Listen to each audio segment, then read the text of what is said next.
اسلام زندہ ہوتا ہے ہر کربلا کے بعد. اسلام زندہ ہوتا ہے ہر کربلا.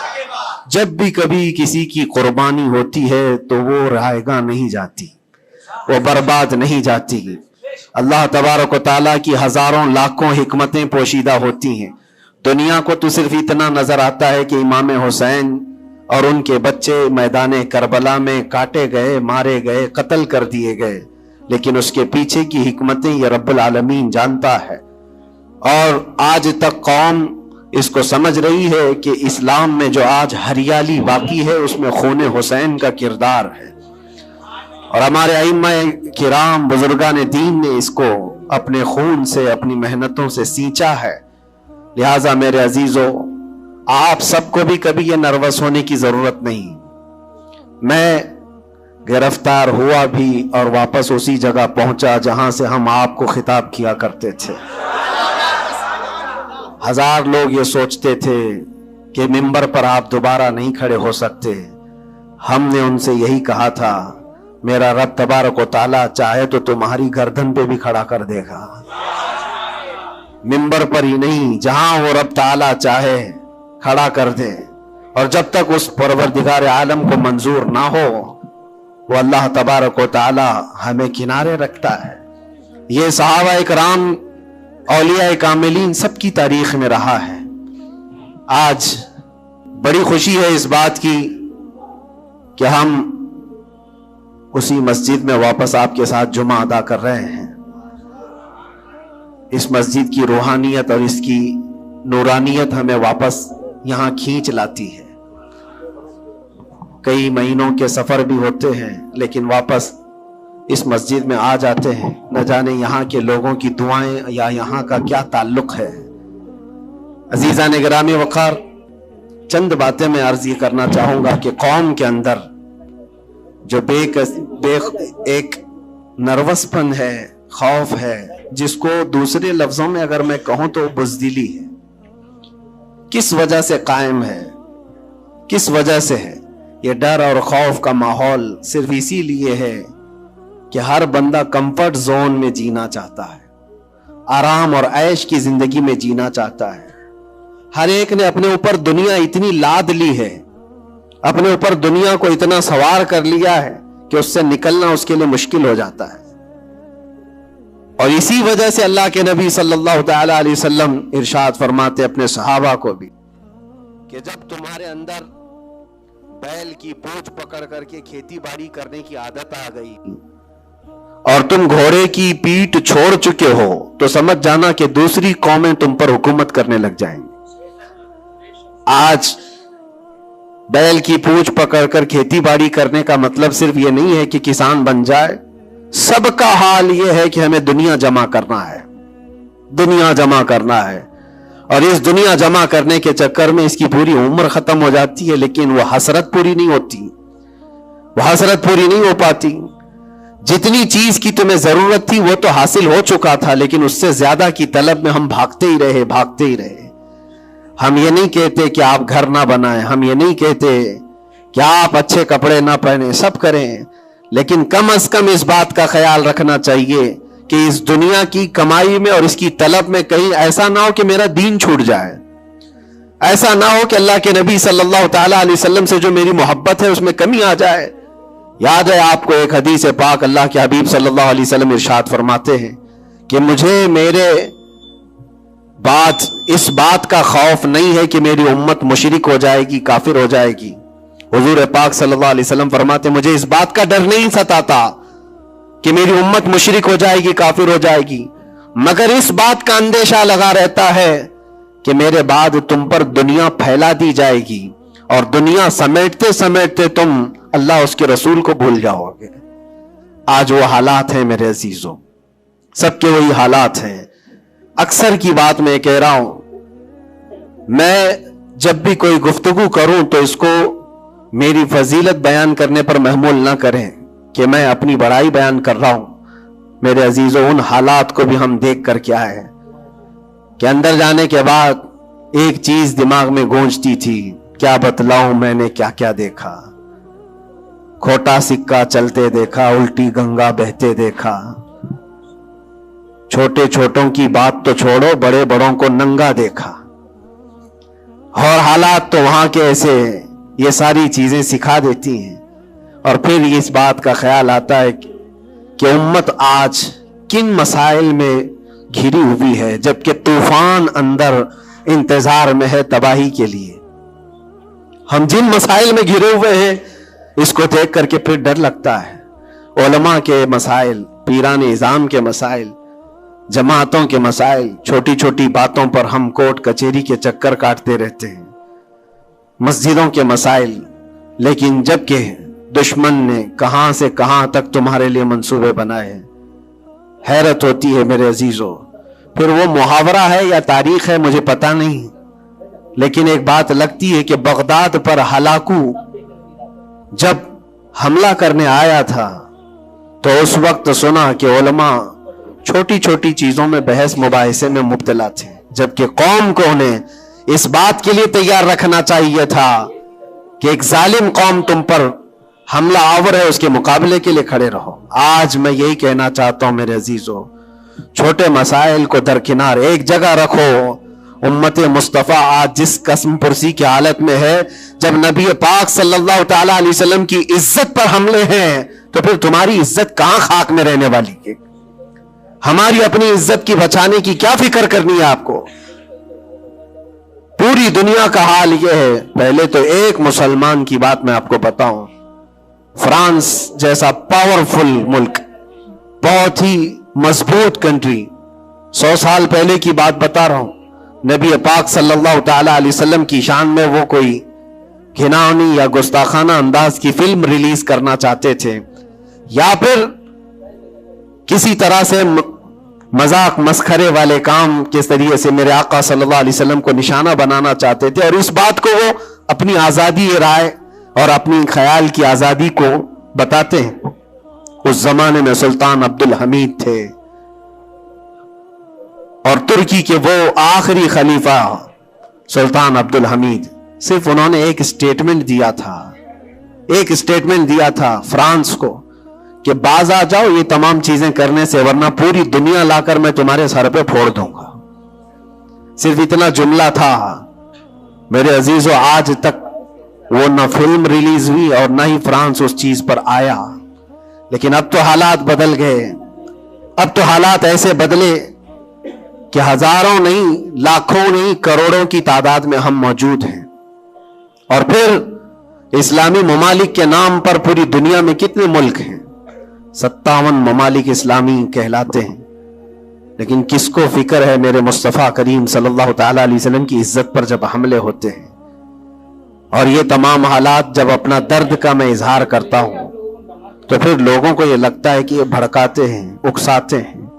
میرے عزیزو، میں چاہتا ہوں کہ قوم اصل مسائل کو سمجھے، جو اصل مسائل ہیں ان کو سمجھو، فرض کو دیکھو، نفل کی طرف نہیں۔ پہلے تم پر جو فرض ہے اس کے لیے کھڑے ہو جاؤ۔ آج قوم کی بکھراؤ کو بھی دیکھتا ہوں تو ایک حدیث پاک میں آپ کے سامنے رکھتا ہوں۔ اللہ کے نبی صلی اللہ علیہ وسلم سے پوچھا گیا دین کیا ہے؟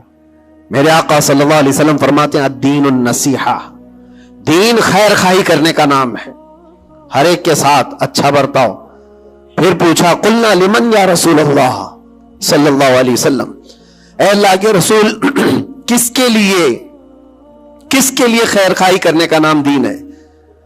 اللہ کے رسول صلی اللہ علیہ وسلم فرماتے ہیں للہ ولکتابہ ولرسولہ وللائمۃ المسلمین وعامتہم، اللہ کے لیے، اس کی کتاب کے لیے، اس کے رسولوں کے لیے، اور مسلمانوں کے جو امام ہیں یا ان کے حاکم ہیں، ان کے لیڈر ہیں، ان کے لیے، اور تمام مسلمانوں کے لیے اچھائی کا ارادہ کرنا، بھلائی کا ارادہ کرنا، اسی کا نام دین ہے۔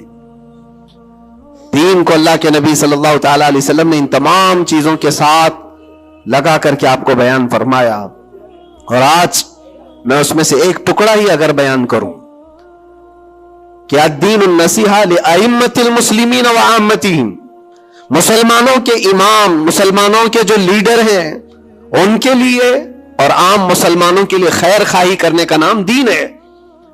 اور آج میرے عزیزوں اس بات کی بہت زیادہ ضرورت ہے، بہت زیادہ ضرورت ہے، اجتماعی طور پر سب دیکھیں کہ ہمارا مفاد کس میں ہے، امت کا کام کس میں ہو سکتا ہے۔ اور ایک حدیث میرے آقا صلی اللہ علیہ وسلم فرماتے ہیں، من اصبح ولم یہتم، حضور اکرم صلی اللہ علیہ وسلم فرماتے ہیں من لم یہتم بامرنا فلیس منا، جو اس حال میں صبح کیا کہ میری امت کا خیال نہیں کیا، حضور فرماتے وہ ہم میں سے نہیں ہے، وہ ہم میں سے نہیں ہے۔ کتنی صبح ایسی ہوتی ہیں جو تم صبح اٹھ کر کے سوچتے ہو کہ امت کا کیا ہونا ہے۔ یا آقا کریم صلی اللہ علیہ وسلم فرماتے ہیں جس نے میری امت کا خیال نہیں کیا وہ مجھ میں سے نہیں ہے، وہ ہم میں سے نہیں ہے۔ عزیزان گرامی وقار، ہر ایک کو ایک درد ستاتا ہے کہ کل کیا کھاؤں گا، کل کیا پہنوں گا، میرا گھر کیسے بنے گا، میری جاب کیسے لگے گی۔ لیکن ان غربائے امت کے لیے کون سوچتا ہے جو کاٹے جا رہے ہیں، مارے جا رہے ہیں، جن کے گھر اجاڑے جا رہے ہیں، ان کے بارے میں کبھی دل کے اندر نرمی آتی ہے؟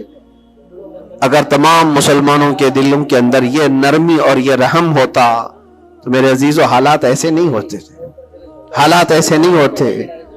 صحابہ کرام میں سے ایک مثال میں آپ کو بتا دوں کہ ہمارا دین آج جس کو ہم لے کر کے چل رہے کتنا بکھر گیا۔ سچ کہا تھا حالی نے کہ اے خاص اے خاصان رسول وقت دعا ہے، امت پہ تیرے وقت جب آ کے پڑا ہے، جو دین نکلا تھا بڑی شان سے اپنے وطن سے، آج وہ پردیس میں غریب الغربا ہے۔ آج دین اسلام کو ہم نے اجنبی بنا کر رکھا ہے، ہمارے گھروں میں ہی نہیں ہے، ہماری ذات پر نہیں ہے، ہم تو پھر دوسرے کو کیا تانا دیں گے؟ آپ اسلام زندہ باد کا نعرہ لگاتے ہیں اور اب اسلام کی حقانیت کو بلند و بالا انداز میں بیان کرتے ہیں، سڑکوں پر آ جاتے ہیں۔ تمہیں سڑکوں پر آ کر احتجاج کرنے کی کیا ضرورت ہے؟ تم اگر اسلام کو اتنا ہی پسند کرتے ہو تو اپنی بیویوں پر کیوں نہیں اسلام پسند کرتے؟ اپنی بچیوں پر، اپنے گھر والوں پر اسلام کو کیوں نہیں پسند کرتے؟ انہیں بے پردہ باہر جب گھمایا جاتا ہے تب اسلام زندہ باد کا نعرہ کیوں نہیں؟ یہ شادی ہال میں کبھی جا کر دیکھیں، یہ پارٹیوں میں جا کر دیکھیں، اندازہ بھی نہیں ہوتا کہ یہاں مسلمانوں کا جم غفیر ہے۔ میرے عزیزو ایک حدیث عرض کرتا ہوں، حضرت ابو دردہ رضی اللہ تعالیٰ عنہ سے منسوب ہے، حضرت عمر فاروق رضی اللہ تعالیٰ عنہ کا زمانہ خلافت ہے اور عادل کے وہ بادشاہ ہیں، بیٹھے ہوئے تھے، ایک شخص کو پکڑ کر لایا گیا عدالت میں، کہا گیا کہ اس نے قرض لیا ہے اور یہ دیتا نہیں ہے۔ تو جو قرض خواہ تھے وہ بھی صحابی تھے، انہوں نے کہا کہ یہ اجنبی آدمی مدینے کا تو ہے نہیں، لیکن میں نے اس کو پیسے دیے تھے، یہ واپس نہیں لوٹاتا اور آئیں کائیں کرتا رہتا ہے، بہانے بناتا ہے۔ حضرت عمر فاروق رضی اللہ تعالیٰ عنہ نے اس اجنبی شخص سے کہا، اب تم کیا کہنا چاہتے ہو؟ تمہیں قید میں ڈال دیا جائے گا، تم اس کے پیسے ادا کرنا چاہتے ہو یا نہیں؟ اس نے کہا مجھے 2 دن کی مہلت چاہیے، میں جاؤں گا اور لا کر کے واپس اس کی رقم ادا کر دوں گا جو مجھ سے تقاضا کر رہے۔ حضرت عمر نے کہا کہ تو جائے گا یہاں سے چھوڑ کر اور واپس آئے گا نہیں آئے گا اس کا کیا بھروسہ؟ کوئی ہے تیری جو ضمانت لے گا؟ یہاں پر کورٹ بھی جب ہمیں بیل لیتی ہے تو ایک ضامن کھڑا کرتی ہے کہ اس کی ضمانت کون لیتا ہے، تو یہ تو پرانا دستور ہے۔ آپ نے پوچھا کوئی ہے تیری ضمانت لے گا؟ اگر تو نہیں آئے گا تو ہم اس کو پکڑیں گے۔ اس نے مجمع میں دیکھا کوئی اس کی پہچان والا تو ہے نہیں، تھا تو یہ مسلمان لیکن اس کے گہرے تعلقات کسی سے ہے نہیں۔ نظر ڈالا، اس نے کہا میں کسی کو پہچانتا نہیں اس میں سے، اور کون میری ضمانت لے گا؟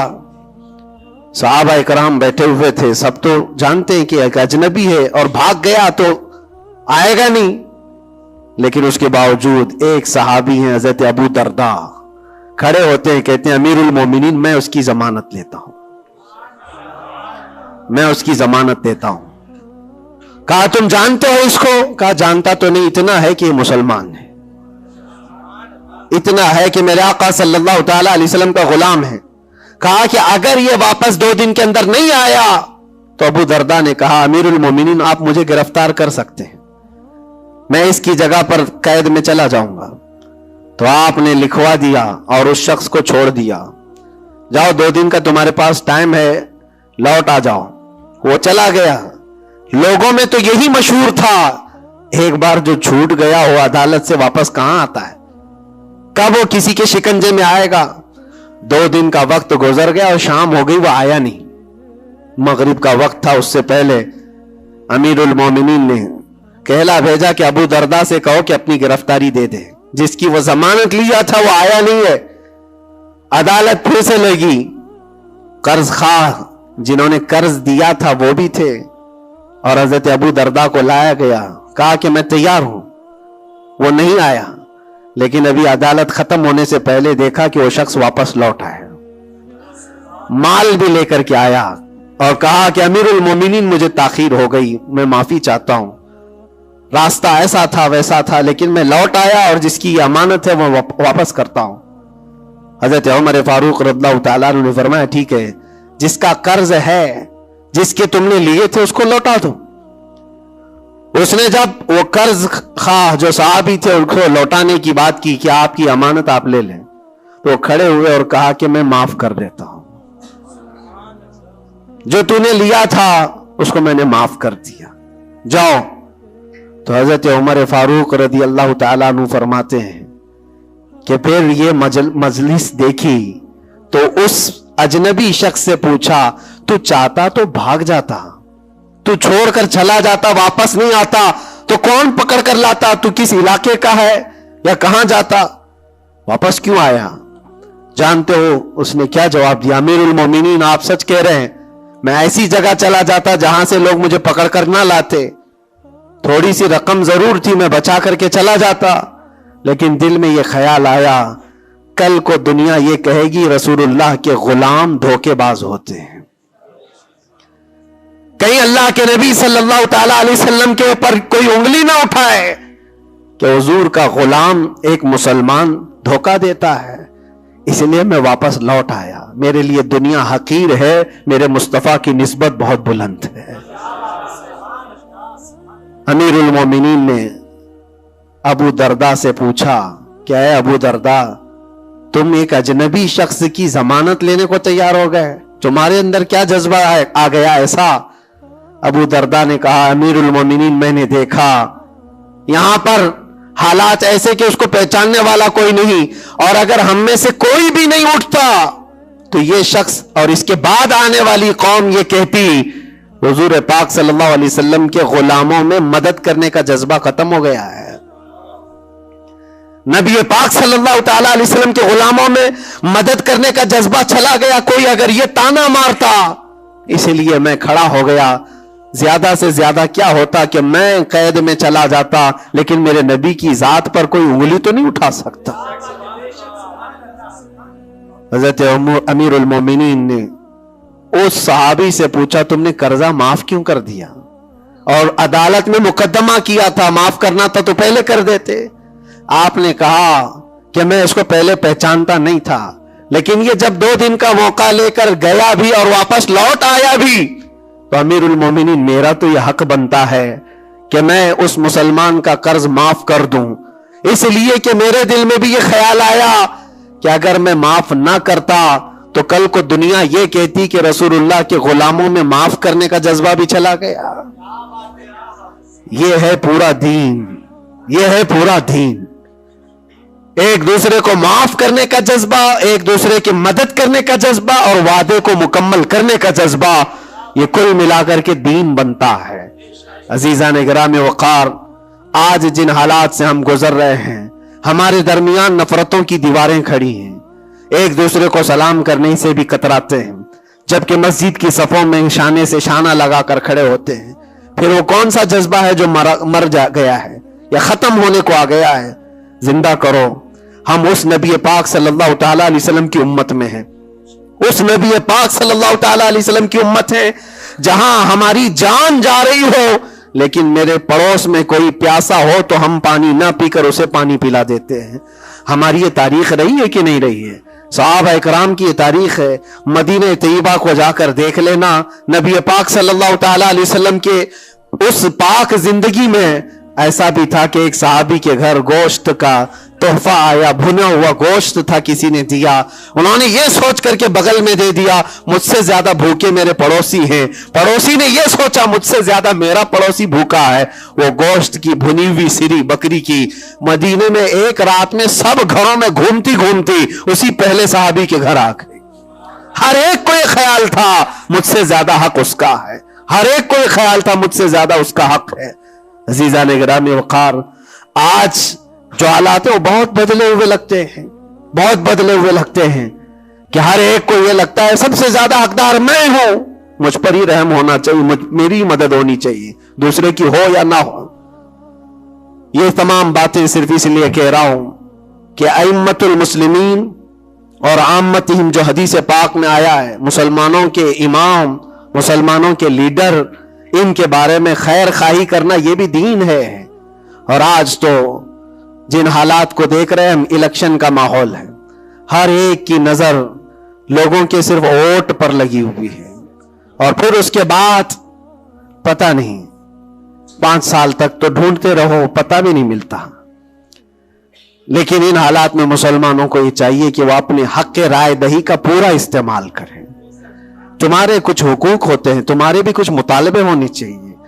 ہر قوم آج ووٹ دینے سے پہلے اپنے مطالبے رکھتی ہے کہ ہمارے محلہ بڑا خستہ حال ہے, اس کی گٹر بنا دو, اس کے فلاں کر دو, بجلی پانی صحیح کر دو. یہ ضروریات زندگی کے مطالبے تو رکھتی ہی ہے.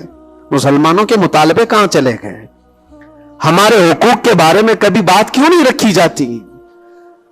اسی لیے میرے عزیزوں, میرا مشن تو صرف اتنا ہے, ہمارا لیڈر وہی ہے جو ناموس رسالت کے لیے کھڑا رہتا ہے.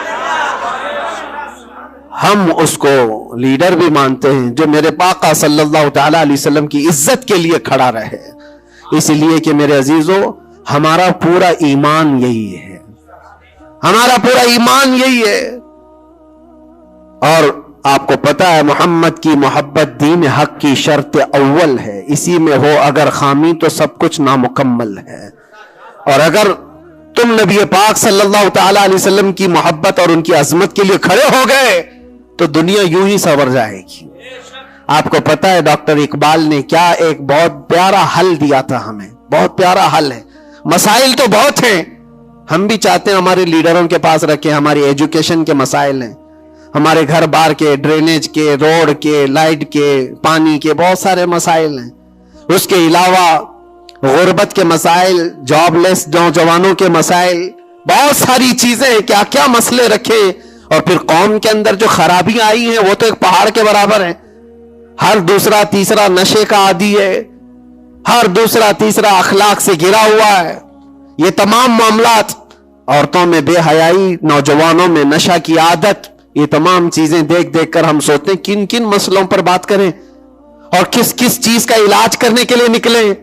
تو ڈاکٹر اقبال نے ایک بات بتائی تھی. وہ دنیا گھوم کر کے آئے ہوئے انسان تھے, وہ پیرس گئے, اٹلی گئے, جرمن گئے, اور وہاں کے قوموں کی ترقیاں بھی دیکھی, اور اس کے بعد واپس آ کر کے کہا میں نے اپنی قوم اور حضور کی امت کی ترقی کو بہت گہرائی سے دیکھا. 8-10 سال کا ریسرچ کیا, میں نے معلوم کیا کون سی فیلڈ میں اپنے نوجوانوں کو اتارا جائے تو یہ کامیاب ہوں گے, کون سا ایسا میدان ہے جس میں مسلمانوں کو جمع کر دیا جائے تو یہ ترقی میں آ جائیں گے. سائنس ہے, فزکس ہے, جغرافی ہے, ایسٹرونومی ہے, بہت ساری چیزیں ہیں, کس چیز میں اتارا جائے. تو ڈاکٹر اقبال کہتے ہیں میں نے بہت غور و فکر کیا, آخرکار اس نتیجے پر پہنچا کہ اس امت کی کامیابی کا صرف ایک ہی نقطہ ہے, ایک ہی راز ہے کہ محمد سے وفا تو نے, تو ہم تیرے ہیں. یہ جہاں چیز ہے کیا, لوح و قلم تیرے ہیں, لوح و قلم تیرے ہیں. ہر مسئلے کا حل اس بات پر ہے. اسی لیے میں فوکس کرتا ہوں میرے عزیزوں, نبی پاک صلی اللہ تعالی علیہ وسلم کی عزت کی حفاظت کے لیے جو کھڑا ہوتا ہے, اللہ تعالیٰ اس کے سارے مسائل کو یوں حل کر دیتا ہے. اسی لیے آیت کریمہ بھی میں نے یہ پڑھی, ان ینصرکم اللہ فلا غالب لکم. اللہ فرماتا ہے اگر اللہ تمہاری مدد کر دے تو دنیا میں سے کوئی ایسا نہیں جو تم پر غلبہ حاصل کر سکے, کوئی غالب نہیں آ سکتا اگر اللہ مدد کر دیا. وَإِن يَخْذُلْكُمْ فَمَنْ ذَا الَّذِي يَنْصُرُكُمْ مِنْ بَعْدِهِ. اللہ فرماتا اور اگر اللہ گرا دے تو دنیا کی کوئی طاقت تمہاری مدد نہیں کر سکتی، کوئی طاقت مدد نہیں کر سکتی۔ ایک بات، بہت ساری چیزیں ہم نے سیکھی ہیں جیل کے اندر کے حالات، انشاءاللہ کبھی طویل داستان پوری میں بیان کروں گا، لیکن ایک بندے کو دیکھا تھا، اس کے گھر والے بھی چھوڑ چکے سب، اس کو چھوٹا سا ایک کیس ہے لیکن جیل کے اندر اس کی ضمانت ہوتی نہیں، گھر والے کرانا چاہے تو ہو جائے 4 دن 5 دن میں، لیکن کوئی چاہتا نہیں۔ تھوڑا سا مانسک سنتولن بگڑتا چلا گیا، دماغی توازن کھونے لگا۔ ہوتا کیا تھا سنو، وہ ایک نارمل نوجوان تھا اور مہینہ گزر جاتا، کوئی ملاقات کے لیے بھی نہیں آتا گھر والا، تو جیل میں ہنگامہ کرنے لگ جاتا، مار توڑ، اور پھر نہ جانے کیسی کیسی حرکتیں۔ تو جیلر پریشان ہو کر کے اس کے گھر فون لگاتا، اس کے باپ کو کہتا کہ بھائی تم اپنے بیٹے سے ایک بار ملنے تو آ جاؤ، وہ ہنگامہ کر کے رکھا ہے، کبھی ملاقات بھی نہیں لیتے ہو۔ اس کا باپ آیا، آ کر کے ملاقات لیا، اور بیٹے نے پوچھا کہ کب چھوٹ رہا ہوں میں، کب نکلوں گا میں؟ کہا بیٹا اس منڈے کو جو ہے تمہاری ضمانت ہو جائے گی، یہ منڈے کو رکھا ہے، ہو جائے گی۔ کہا اچھا ٹھیک ہے۔ اتنا خوشی خوشی سب قیدیوں سے ملنے کے لیے آتا بیرک میں، یہ منڈے تو میرا ہو گیا، میں جا رہا ہوں، میرے باپ نے کہا ہے۔ منڈے آتا، ٹیوزڈے آتا، وینسڈے آتا، سب چلا جاتا، ختم۔ پھر 10-15 دن گزر جاتے، باپ بھی نہیں آتا، بھائی بھی نہیں آتا، اور پھر مہینہ گزرنے کو آتا، پھر اس کا دماغی توازن بگڑنے لگتا، پھر ہنگامہ کرتا، پھر جیلر فون کر کے بلاتا باپ سے کہ ملنے کیوں نہیں آتے ہو؟ باپ آتا، بیٹا کوئی بات نہیں، کچھ مسائل میں گھرے ہوئے ہیں، ہو سکتا ہے جان بوجھ کر کے اس کے گھر والے کر رہے ہوں، کچھ لوگوں کو زبردستی جیل میں رکھا جاتا ہے، گھر والے ہی رکھتے ہیں، باہر سے اچھا ہے یہاں کھاتے پیتے آرام سے رہو، دوسروں کی زندگی اجیرن کرنے سے بہتر ہے کہ یہاں رہو۔ دوسری بار آیا، کہا ابا کب چھوٹ رہا ہوں میں؟ کہا بس اس منڈے کو رکھا ہے، وکیل جو ہے ملا نہیں تھا، اس منڈے کو تمہاری ضمانت ہو جائے گی۔ پکی بات لے کر کے آتا پھر، اور یہاں پر بالکل عیش موج مستی میں کہ اس منڈے تو جا رہا ہوں میں۔ دوسرا منڈے آیا، اس کے بعد پھر چلا گیا، ایسا 4 بار ہوا، اور سب قیدیوں میں بات مشہور تھی کہ یہ منڈے کو جانے والا ہے، اور سب اس کو چھیڑتے تھے۔ جب کبھی اس کی ملاقات آتی تو کہتے منڈے کو جا رہا ہے نا۔ یہ بات مذاق کے طور پر چلتی رہتی تھی، لیکن کسی کے ساتھ ہم مذاق کرتے، یہ نارمل لائف ہوتی ہے۔ لیکن اس لڑکے کے متعلق میں نے ایک بات سیکھی، 4-5 مرتبہ ہوگی بات ہے، وہ ملاقات لے کر کے واپس آ رہا تھا، ابھی اس نے کچھ کہا ہی نہیں، ساری بیرک میں سب بولنے لگ گئے کہ منڈے کو ہے نا تیری ضمانت؟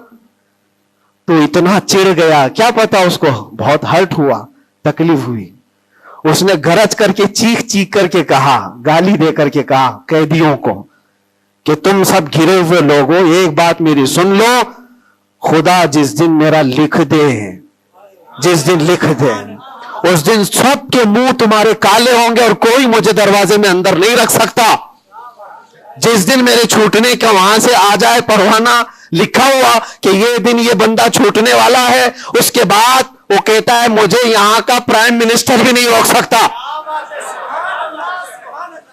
میں نے دیکھا اتنا یقین ہے اس کو، ایک تو اپنے باپ سے ہر بار سنتا تھا اس بار ضمانت ہو جائے گی، اس بار ضمانت ہو جائے گی، اور حقیقت میں میرے عزیزوں یہ جمعرات کا دن تھا جب وہ اپنے باپ سے ملاقات کر کے آیا تھا، اور اس کو تانا مارا جا رہا تھا منڈے کو جا رہا ہے، تب اس نے کہا تھا جس منڈے کو بھی میرا رب لکھ دے، جس دن بھی لکھ دے کہ اس کو اس دن یہاں سے نکلنا ہے، پوری طاقتیں مل کر کے بھی مجھے دروازے کے اندر نہیں رکھ سکتی۔ اتفاق کی بات ہے اسی منڈے کو اس کی ضمانت بھی ہو چکی تھی، وہ جا بھی رہا تھا، بسترے اٹھایا، سارا سامان اٹھایا، اور سب کو پلٹ کر کہنے لگا دیکھا حقیقت میں جو بیل ملتی ہے، جو ضمانت ملتی ہے، وہ رب ذوالجلال کے فیصلوں سے ہوتی ہے۔ یہ یقین اور توکل کی بات میں عرض کر رہا ہوں۔ عزیزان گرامی وقار، بہت سارے ایسے مسائل ہیں، اسی لیے میں آپ سے کہتا ہوں اگر اللہ مدد کر دے تو کوئی غالب نہیں آ سکتا، اور اگر اللہ تعالیٰ گرا دے تو پھر کوئی مدد بھی نہیں کر سکتا۔ اسی لیے اللہ تبارک و تعالیٰ کی مدد کس کے لیے آتی ہے وہ بھی قرآن کہتا ہے وَكَانَ حَقًّا عَلَيْنَا نَصْرُ الْمُؤْمِنِينَ، ہم نے اپنے اوپر لازم کر لیا ہے کہ ایمان والوں کی مدد کریں گے۔ اور ایمان والا ہے کون؟ لا يؤمن احدكم حتى اكون احب الیہ من والدہ وولدہ والناس اجمعین. میرے آقا فرماتے ایمان کامل اس کا ہے جو ساری دنیا سے زیادہ مجھ سے محبت کرتا ہے. مفہوم حدیث عرض کر رہا ہوں، اپنے ماں باپ، اپنے اولاد، اپنے مال دولت، سارے انسانوں سے زیادہ اللہ کے رسول سے محبت کرتا ہے تو اس کا ایمان کامل ہے. اور جس کے ساتھ ایمان کامل ہوگا اس سے اللہ کی مدد آئے گی، اس پر اللہ کی مدد آئے گی. میرے عزیزو، بظاہر حالات اگر کسی کے ساتھ خراب ہو جائیں تو یہ مت سمجھ جانا. میں اکثر ایک بات میں